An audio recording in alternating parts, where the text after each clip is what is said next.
Et salut à tous, c'est Croissance. Aujourd'hui on se retrouve pour une nouvelle vidéo après bientôt 2 semaines d'absence sur YouTube. Aujourd'hui ce n'est pas une vidéo achat, mais l'épisode 2 de mon avis sur 10 films de ma collection. J'avais déjà fait un épisode 1 il y a bientôt 2 mois je crois. Vous pouvez d'ailleurs retrouver cet épisode 1 juste ici. Et pour ceux qui n'auraient pas vu cet épisode 1 et qui ne connaissent pas encore ce nouveau concept sur ma chaîne, en gros, je vais vous parler de 10 films que j'ai vus dernièrement. Donc je vais vous parler vite fait du scénario, des points positifs, négatifs. Et sur chaque film, je mettrai une note sur 5. Je commencerai par le film que j'ai le moins aimé et je terminerai par le film que j'ai le plus aimé. Donc il y a un peu de tout, il peut y avoir de l'horreur, de la comédie, etc., de la science-fiction. C'est vraiment assez éclectique. Donc on va commencer maintenant parce que même si je parle que 2 minutes par film, ça fait quand même, parce qu'il y a 10 films, donc ça fait quand même 20 minutes de vidéo. J'ai pas envie que la vidéo dure trop longtemps. Donc je vais essayer de faire 1 minute, voire 1 minute 30 par film. C'est assez rapide, donc niveau scénario, ouais, je vais être assez, vraiment très succinct. Et je pense que le plus important, c'est mon avis global sur le film. Donc on va commencer maintenant, et pour ceux qui préfèrent les vidéos achat, fin de semaine prochaine, vendredi ou samedi, il y aura la vidéo compte rendu solde. Ne vous inquiétez pas, la vidéo achat pour les soldes, c'est la semaine prochaine, fin de semaine prochaine. Donc on commence maintenant, c'est parti, j'espère que cette vidéo, ce deuxième épisode vous plaira. Si vous voulez un troisième épisode, dites-le moi dans les commentaires. C'est parti, let's go. Avant de commencer de vous présenter les 10 films, je vous avertis qu'il risque d'avoir des spoils sur les différents films. Je vais essayer de vous en dire le moins possible, mais des fois ma langue peut déraper, donc on sait jamais, donc voilà, je vous dis, il peut y avoir des spoils. Et je mettrai comme pour la première vidéo, soit ici, la bande-annonce du film en tout petit, comme ça vous verrez à peu près de quoi ça a l'air. Donc le premier film, qu'est-ce que c'est? C'est un film pas terrible du tout, c'est le film que j'ai le moins aimé, entre les 10. C'est Désaxé, un film d'horreur, horreur dramatique plutôt, britannique d'ailleurs. Et c'est un film que j'avais déjà vu en DVD il y a à peu près 3 ans, et quand je l'avais vu en DVD, j'avais plutôt bien aimé. Mais là, quand je l'ai revu, j'ai trouvé quand même assez moyen. Donc Désaxé, le scénario, en gros, c'est un père de famille qui va se faire virer de son travail. Il va complètement péter un câble et il va emmener son enfant, ses enfants, parce qu'il a un fils et une fille, et sa femme. Tous les trois, tous les quatre, ils vont aller directement dans une cabane, à peu près au fin fond du bois, à l'abri de tout regard. Et il va vouloir simplement tous les tuer. Donc c'est un film qui est plutôt moyen, que je vous conseille pas vraiment. Après, vous pouvez le trouver à pas trop cher, je pense, mais il est vraiment pas terrible. Je sais pas si je vais le garder dans ma collection, je sais pas encore, j'y réfléchis. Je sais pas si je vais le garder, je verrai bien. Donc je mettrai à ce film une petite note de 2 sur 5. Un peu moins de la moyenne, mais voilà, j'ai une sympathie pour ce film, mais bon, objectivement, il est vraiment pas terrible. En second film, qu'est-ce qu'il y a? C'est Piranha de Joe Dante qui avait fait Gremlins, qui était excellent, Gremlins, le deuxième aussi d'ailleurs, qui a fait je crois aussi le premier Hurlement, et il a fait aussi du coup le Piranha, qui est sorti 3 ans après Les Dents de la Mer, parce que Les Dents de la Mer c'est 1975, et Piranha 1978.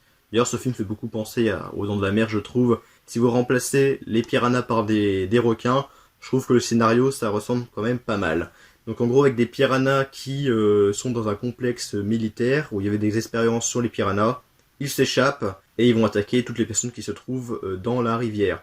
Donc ils vont attaquer carrément des gamins dans une colonie de vacances. Il y a quand même des gamins qui meurent dans le film, je trouve quand même c'était assez osé pour l'époque. On voyait des gamins se faire tuer par les piranhas, comme assez sanglant comme film. Et à la fin, il y a aussi une espèce de fête, une sorte de fête avec le maire, avec des attractions dans l'eau, etc., avec beaucoup de monde. Et il y a quand même beaucoup de monde qui vont se faire tuer à la fin du film. Donc sinon, Piranha, je trouve que le film est quand même assez vieilli. Autant Les Dents de la Mer, je trouve qu'il a pas du tout vieilli. C'est un film que je trouve quand même encore exceptionnel. Mais Piranha, je l'ai vu, c'est sympa, mais voilà, il y a quelques longueurs. Les personnages, je trouve qu'ils sont pas du tout intéressants, ils sont pas charismatiques. Il date de 1978, pas non plus en demander tant que ça. Mais après, le film, je trouve qu'il est quand même plutôt sympa, un film sur les piranhas. C'est peut-être le meilleur, je pense. Après, il n'y a pas eu beaucoup de films sur les piranhas, sur des piranhas tueurs, mais bon, il est quand même assez bien. C'est pour ça que je mettrai une note de 3 sur 5 à ce film. Piranha, il le mérite quand même, un film de Joe Dante qui est quand même un très bon réalisateur. Troisième film, avec un film que je m'attendais à rien du tout. Je m'attendais à avoir un film de merde, pour tout vous dire. Parce que j'ai vu les critiques sur internet et ce film s'est fait quand même beaucoup défoncer. Mais je l'ai vu et j'ai trouvé qu'il était pas si mal que ça. C'est le film Arsenal avec notamment Nicolas Cage et John Cusack. Bon, John Cusack sert pas à grand chose dans le film, mais au moins il est là. Avec une histoire de deux frères Et donc il y a le petit frère, le plus jeune, a bien tourné, entre guillemets, parce que il est chef d'entreprise, il a une femme, etc. Il a une bonne vie. Alors que le grand frère, du coup, il a mal tourné. Il est divorcé, il a une fille qui s'en occupe pas. Il est tombé dans des affaires de drogue, etc.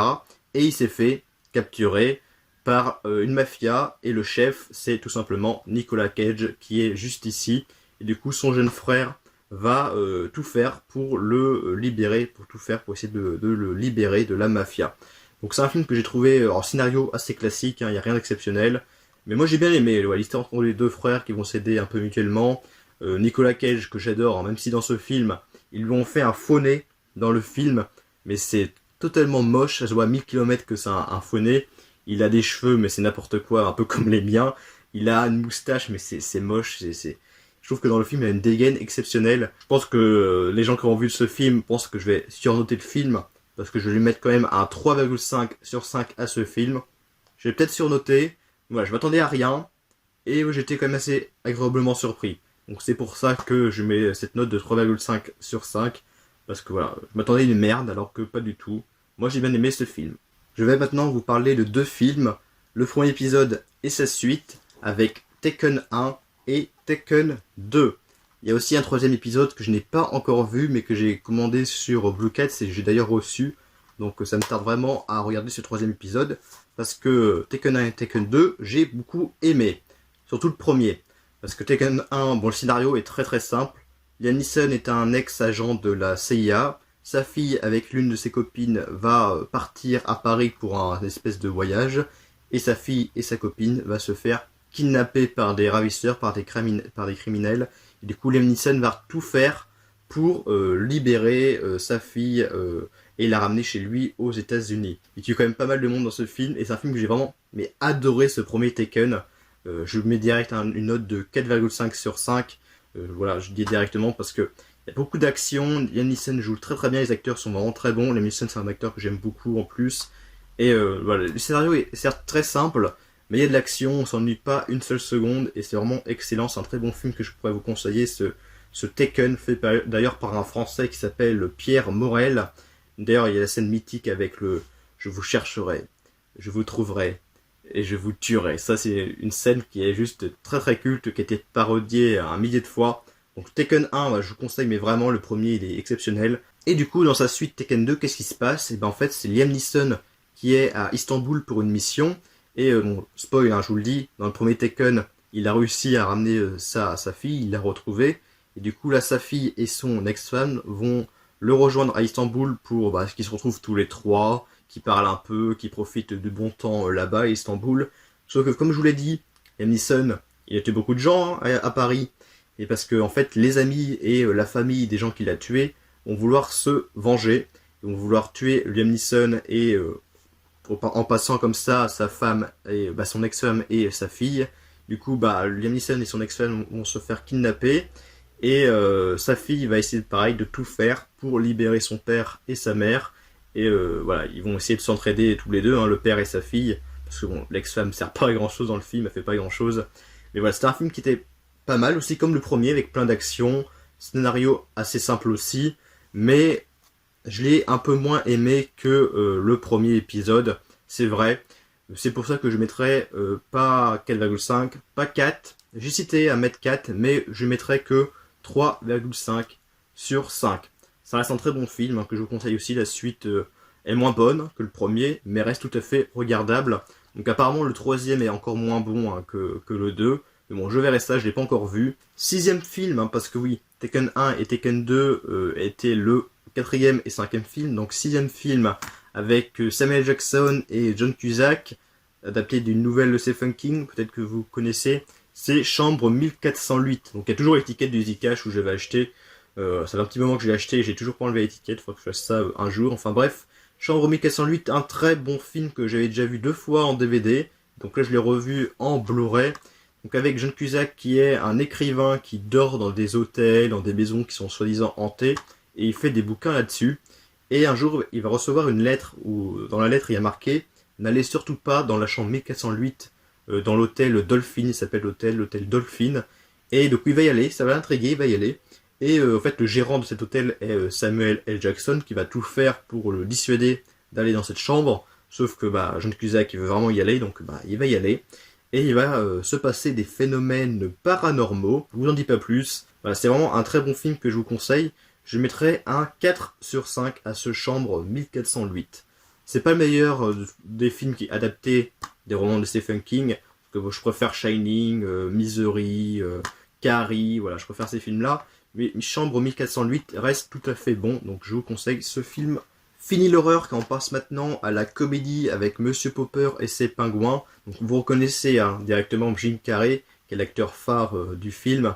Donc Jim Carrey qui a, je dirais, presque la quarantaine, et son père en fait était un explorateur, et il va décéder du coup dans le film. Et son héritage, en fait, c'est des pingouins. Son père va lui envoyer, du coup, il va recevoir Monsieur Popper, parce que c'est le nom de Jim Carrey dans le film. Monsieur Popper va recevoir des pingouins directement chez lui, dans une caisse en bois. Et au début du film, les pingouins, c'est pas trop son truc, parce que lui, il habite dans un appartement. C'est pas le lieu très adéquat pour des pingouins. Mais après, voilà, il s'est beaucoup attaché à eux, puis il va vouloir, du coup, les garder. Donc il y a plein de péripéties comme ça dans le film. C'est vraiment un très bon film que je vous conseille, plus pour enfants quand même. Parce que bon, l'humour, bon, c'est un peu pipi caca, je peux vous le cacher des fois, c'est pas trop ça. Mais il y a quand même certaines scènes quand même assez drôles. Et voilà, voilà, Jim Carrey, il joue très bien dans ce film. C'est un grand acteur, c'est pas son plus bon film, loin de là. C'est pour ça que je mettrai aussi une note de 4 sur 5. D'ailleurs, voilà, petit aparté, c'est pas des pingouins en fait, c'est des manchots. Sauf que en anglais, on dit penguin en fait. Et du coup, la traduction, ils ont traduit ça, Monsieur Popper et les pingouins. Mais en réalité, voilà, c'est des manchots et pas des pingouins. Donc Monsieur Popper et ses pingouins est une très bonne comédie familiale que je vous conseille vraiment. Plutôt pour les enfants, mais voilà, les adultes peuvent le voir aussi, il n'y a pas de problème. On reste toujours dans la comédie, mais un peu comédie horrifique, avec Killer Clown from Outer Space, ou en français, les clowns tueurs venus d'ailleurs. Donc c'est une comédie, c'est sûr, ça se voit direct. Quand vous voyez qu'il y a des clowns tueurs qui viennent d'un autre monde, qui viennent sur Terre pour capturer les gens, faut s'attendre à des comédies, et c'est de la comédie. Et c'est un très bon film de comédie horreur, vraiment il est très bon. C'est un film qui est assez ancien, j'ai pas la date en tête du film, le film est quand même assez vieux maintenant.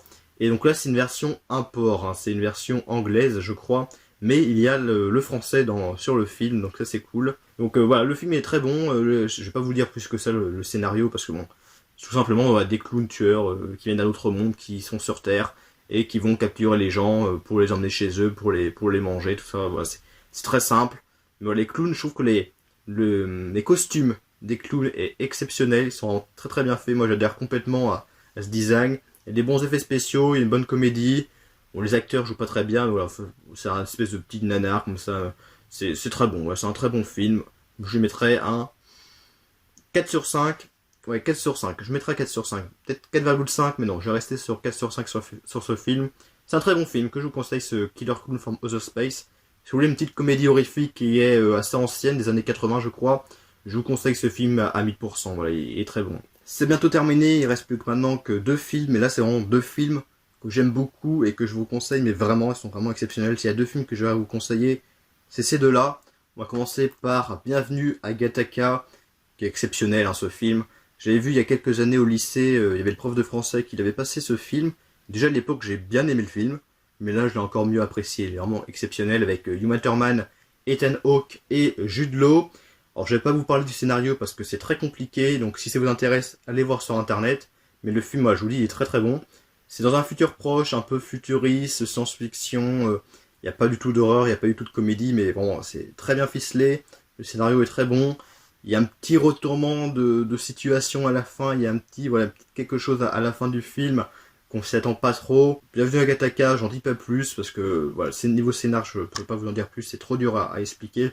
Et c'est un film que je conseille, mais vraiment, niveau science-fiction, futuriste, c'est un des meilleurs films, vraiment, et je lui mettrai un 5 sur 5 à ce film. J'avais hésité à le 5, mais oui, on va mettre le 5 sur 5 à ce film, parce qu'il est vraiment bon, et il le mérite. Le Bienvenue à Gattaca, en édition de luxe, bon, je sais pas ce qu'importe de plus, bon, il y a pas mal de bonus dans cette édition Blu-ray, enfin bref, je vous conseille vraiment, vraiment, vraiment ce film. Et on va terminer la vidéo sur ce film.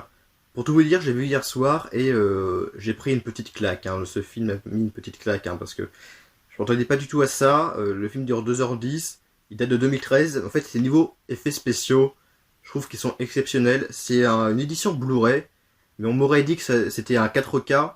Ça m'aurait pas du tout choqué parce que la qualité est exceptionnelle, les effets spéciaux, je les ai trouvés bluffants, vraiment.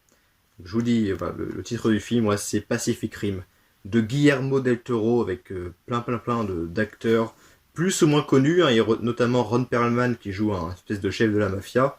Donc pareil, alors ce film, c'est une déclaration d'amour pour les films type Godzilla. Et en fait, l'histoire, alors je sais plus en quelle année ça se passe, mais c'est à peu près dans nos ères actuelles.